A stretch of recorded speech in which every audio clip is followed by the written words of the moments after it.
কালটু আজকে কালটুরাজ ঘরে আসছে। হ্যাঁ, কই চলে যায় এই যে। তো এই কথা কেন বললাম এখন অনেকেই ভাববেন যে এই কথা কেন বললাম। কারণ হচ্ছে 2 দিন থেকে কালটু ঘরের মধ্যে ঘুমায় না। ওনার যে কি হয়ে গেছে, উনি ঘরে কিছুতেই ঘুমাবে না।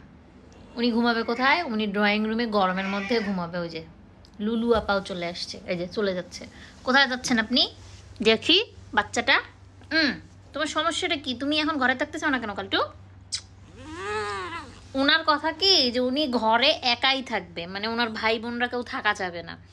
তো ওনার ভাই বোনরা এখন তো গরম, একটু এসিটা ছেড়ে দিই, ওরা সবাই এসে খাটে ঘুমায়, মানে ওনার খুব অসুবিধা হয়ে গেছে সেটা। উনি থাকবে না সেই জন্য। কি না, যাওয়া যাবে না। তুমি তুমি না দেখলে আমাকে ভালো লাগে না, জানো না তুমি? তুমি তো আমার কলিজার টুকরা, তোমাকে আমি সবার থেকে বেশি আদর করি না? করি না।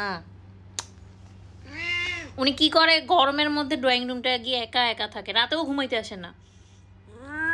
যদি মন চায় একটু আসে আবার চলে যায়, থাকবে না। উনি দেখেন চলে যাবে।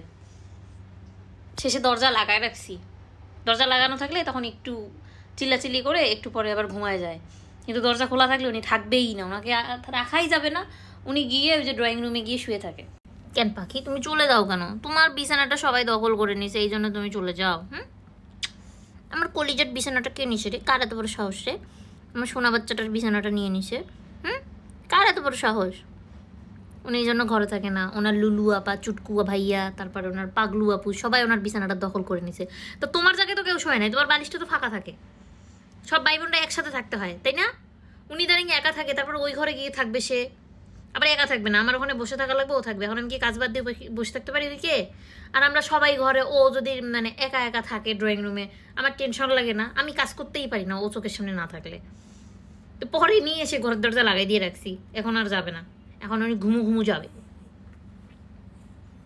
এখন কিছুক্ষণ একটু চিল্লাবে, চিল্লে টিল্লে ঘুমু যাবে টুকুস করি। কি শোনে টুকরা বাচ্চা।